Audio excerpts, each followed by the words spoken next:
Victorians. Did you know we Victorians were a very inventive bunch? But sometimes the old methods are the best methods. Good day.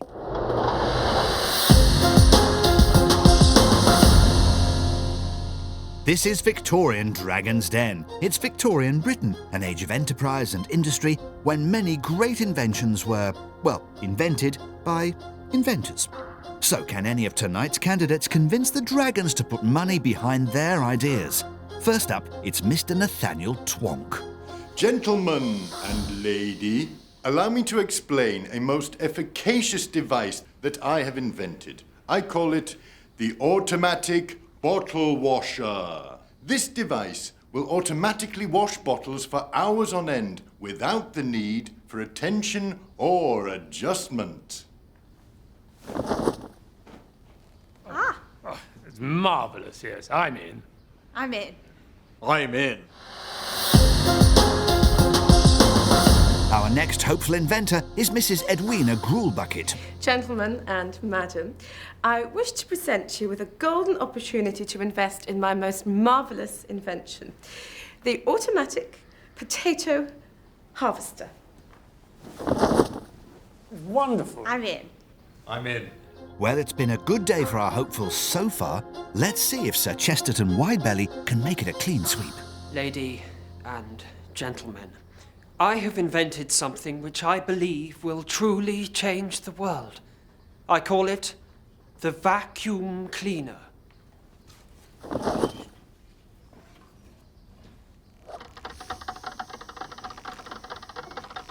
But what does it do? It sucks. Oh dear. It sucks, all right. The dragons aren't impressed. Never mind. Can Chesterton win them round? You could use this instead. Oh, you see, now that's more like it. Yes, I'm in. Oh, I'm in. I'm in, yes. The Victorians made children do all sorts of terrible jobs, but they also invented lots of technology. Electricity, the railway, steel ships, the car, the radio. Hello and welcome to the news at When. When, around 70 years ago, when the United States of America and the Soviet Union, centered around modern-day Russia, decided to try and settle the growing argument over who was superior in a way that was quite literally out of this world. Here with more details on this starry story is our very own space cadet Bob Hale with the Space Race Report. Bob. Thank you, Sam. Well, the year is 1945, World War II has just ended, and after years of having to be battle buddies, America and the Soviet Union can now finally embrace the fact that they don't much like each other. You see, these two superpowers run their countries in very different ways, called chalk and cheese. Communism and capitalism. So have grown to distrust each other intensely. But luckily, both of them captured some of the German rocket scientists who built Hitler's wartime missiles, which suggests a rather exciting way to settle which superpower is best. Rocket-back jousting. Oh? Okay, then how about using missile technology to put a man into space? Yes, the space race is on with an early lead going to America, who, to find out if it's possible for living creatures to survive space travel, start firing monkey stogs, bison, rhinos into outer space, though not rhinos. And with the Soviets following suit, soon loads of animals are sent off into starry skies, with many of them never coming back. I guess they liked it up there, or what? Oh, right. Rest in peace, guys. Anyway, now the race really starts hotting up as both sides rush towards the next major milestone, putting a man-made craft into orbit around the Earth, with the points this time going to the Soviets. Yes, in 1957, Sputnik 1, a radio beacon the size of a beach ball, becomes the thank you. Really helpful, honestly. Yes, Sputnik becomes the first ever satellite, but America's not far behind. And in 1958, they launch Explorer 1, which is about the size of a grapefruit. Don't even think about it. And while it's even-Steven score-wise, the Soviets are now on a roll. They send an unmanned rocket right around the moon, launch a probe to photograph its surface, and in 1961, after successful tests using a dummy, yes, very funny, Russia's Yuri Gagarin becomes the first ever man in space, and America starts getting pretty sick of second place. So, in 1961, US President John F. Kennedy announces that America will attempt the impossible, to put a man on the moon. Not because it is easy, but because it is hard. The exact same reason why I keep trying to set the clock on my oven.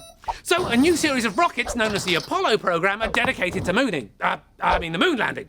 But disaster strikes when a fire during launch simulation kills the crew of Apollo 1, meaning Apollos 2, 3, 4, 5, 6 become unmanned flights to perfect the design. Until finally, in 1968, the USA gets some badly needed points when the crew of Apollo 8 become the first men in history to orbit the moon. And just 1 year later, America is finally ready to do what mankind has always dreamt of, teaching a pig to tap dance. Huh? Oh, moon landing. That makes more sense with all of this. I see. No, fine. So, Michael Collins, Buzz Aldrin and Neil Armstrong climb aboard Apollo 11 with the aim of beating the Soviets once and for all. Their mission is simple. Fly to the moon, land on the moon, walk on the moon, leave the moon, fly home, and Bob's your uncle, though only if you're my nephews. I mean, what could possibly go wrong? Well, since the navigation computer was about as powerful as a chip inside a modern toaster, I'd say pretty much anything. But the date's been set, the cameras are primed, and the eyes of the world watch with bated breath, which is difficult for eyes, as on July the 20th, 1969, the Lunar Module Eagle separates from the Command Module Columbia and lands on the moon! Yes, the space race is finally won! A scoreboard-shattering victory to the US of A as Neil Armstrong takes one small step for man and one giant leap for mankind. The Soviets accept defeat, wave goodbye to a moon they never reached, and turn their attentions to building space stations, leaving America to build a moon colony with a burger bar and a coffee shop, right? Wrong! In fact, only 12 people ever set foot on the moon, and no one's been there since 1972. A tragic oversight that I'm going to rectify right now. Yes, it's time to take one small step for Bob Hale, but one giant leap for the good people at Bob Hale Space Rocket Industries. Goodbye, Sam. I've always loved you. Will you wait for me? No. Well, I'm not going then. Fine. With imagination, inspiration, innovation, And perspiration, we revolutionized transportation. Stephenson's the name of my steam engine's the best you will find. It was the rocket, it was called the rocket. It pulled a train that carried passengers and was the first of its kind. Caused a commotion, doing the locomotion. It was best by miles, and what a prize at the Green Hill trials. The Lord said it was dangerous, then saw how many tickets could sell. The toes were off it, till they saw a profit. And so he paved the way for me, I'm his Impart Kingdom Brunel. An engineer, a famous pioneer. Railways off pat, a massive hat. And to top that, I was a tunnel building, bridge creating, hat crafting, ship crafting, polymath in search of a way to take my train through my tunnel, cross my bridge to my ship and sail me fastest to the USA. My steamship, it made the trip in just 14 days. There across the ocean was clever old me on quite a star. He's Henry Ford, yes, that's what he's called. My assembly line's the first to make it cheap to buy a motor car. From Henry Ford, cars you can't afford. I think you'll find, made just one kind, but never mind. I was the fastest rating, car creating, introducing, mass producing, original Model T guy. It took his engine and bird wings and bike skills, worked until we found out how machines could fly. Not just a hop, but non-stop. Gonna get high, high, high. I'm Orville. What's the brains? The brawn, my brother Wilbur Wright. We refined the plane and made the first sustained flight. Our engine small. Powerful. Propelled to a great height.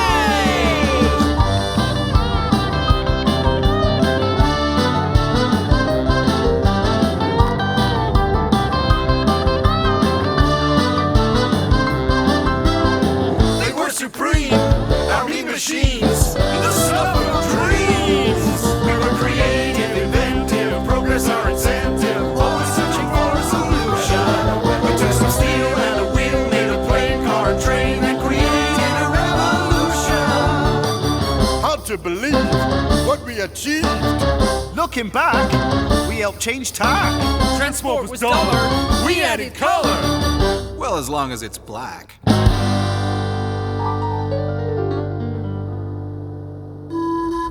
And now an advertising intermission from ancient Mexico. Is your padded armor past its best? Do you need a new set but don't have any needles or thread or cloth? Then help is at hand with the new Aztec High-Tech All-in-One Sewing Kit. It's a cactus! Spiky. Yes, that's right. You can make needles from the spines and thread and cloth from the skin. Plus, if you don't like the color, you can even use the cactus to make a dye. That's the new Aztec High-Tech All-in-One Sewing Kit, available in one not easy to carry pack. Order now, only from Aztec High-Tech. Spiky. Are you starving hungry, but don't have anything to eat or anything to cook it on? Then help us at hand with the new Aztec High-Tech All-in-One Meal Kit. It's a cactus. Spiky. Yes, that's right. Stewed cactus is delicious. And to cook it, just use some more cactus. It makes an excellent fuel. And if you need something to wash down your meal, then why not try some cactus wine? That's the new Aztec High-Tech All-in-One Meal Kit with free toothpicks. Order now, only from Aztec High-Tech. Spiky.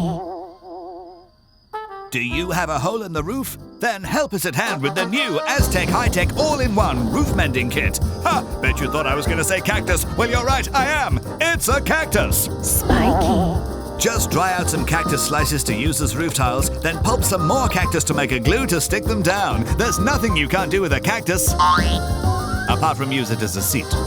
Spiky. Say, have you tried this new Aztec chewing gum? No, but I'd love to. Then do. Hey!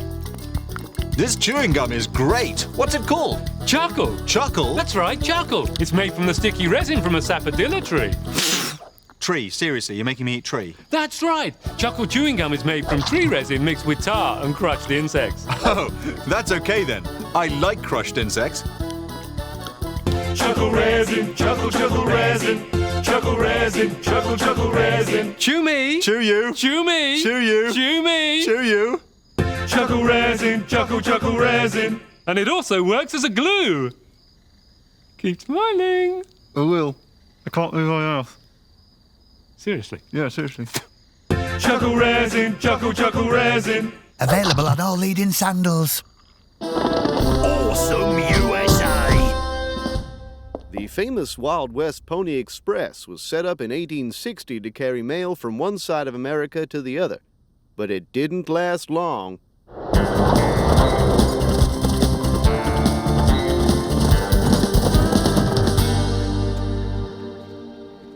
Howdy, Bill. Why, howdy, Jim. Here I am, bang on schedule.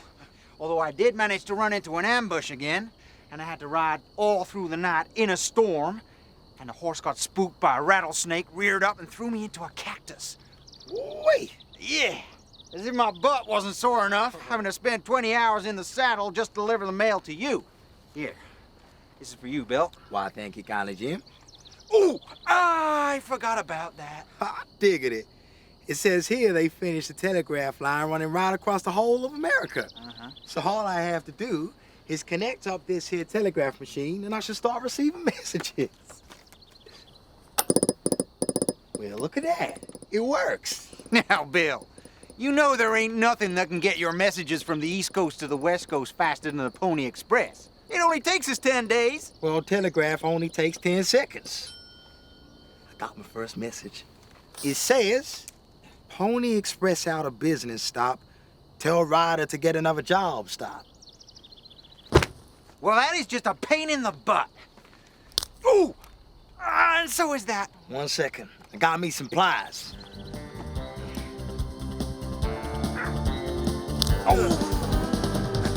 Intuitive, revolutionary. Ancient Rome is delighted to announce the launch of the all-new A-Book, the Take Anywhere Reading Solution. A-Book is amazing. Up until now, the only way to get your poetry to the masses was by writing it down on long, awkward scrolls. Or by shouting really loud! Now, A-Book has changed all that. With new A-Book, you simply turn the page, using the unique turnable pages to reveal new information. And by writing data on both sides of the page, new A-Book holds more information in less space than anything that's gone before. What's more, the unique hardware and cover means your writing is safe from anything the Roman world might throw it in. Well, within reason. Incredibly clever, yet incredibly simple. A-Book is the new book that rewrites the book on writing books. And coming soon from the makers of A-Book, another book. Oh no, I just got used to using this one and now they're bringing another one out? Typical. It's funny. Groovy Greeks. And now Now it's time to meet those ever-so-clever chaps, the brainy Greeks. Good evening. I'm Aristotle, ancient Greek philosopher. And I'm Archimedes, inventor, physicist, mathematician, engineer. And big head. You know the caveman gave us wool. Roman soldiers built the road. Egypt's pyramids were buildings at their peak. But when we talk of great invention, it's important that we mention a special race who really were unique. Plato and Pythagoras, both of them did stagger us. Socrates, he showed such great technique. Was there ever such a bunch of chaps so clever? If you want to know the answer, Ask a Greek. I'm a Greek. I'm a Greek. We are also magnifique. We invented sundials, catapults and bricks. Chic and sleek, so to speak, our success was not a freak. But working hard was how we got our kicks. We created the first siren. And the first soldering iron. The Olympics. Well, that was quite a busy week. So the next time that you go to the toy shop for a yo-yo. Let them know it was thought of by a Greek. We are Greek. Nowadays, you'd call us geek. But in ancient times, people thought of us as tough. Our physique was not weak. 'Cause when people gave us cheek, we invented boxing and other violent stuff. Fiery flamethrowers for battles, pinhole cameras, baby rattles. Is there nothing they can't do? I hear you shriek. So next time you take a shower, or you see a lighthouse tower, just remember they were thought of by a Greek. Stage acoustics, ancient harps. Music sounds of flats and sharps. Central heating at your doorstep. Spin syringes, lamps and forceps. Fire extinguishers, thermometers. Point dispensers and odometers. Pontoon bridges, pistons, pulleys, parchment, prisms, puppets, dollies, shock absorbers, drafts and maps. We were oh such brainy chaps. Anchors, chewing gum, the list does never cease. Spinning tops, the dice, the crane. Do we have to ask again? Did they come from Spain? No, they came from Greece.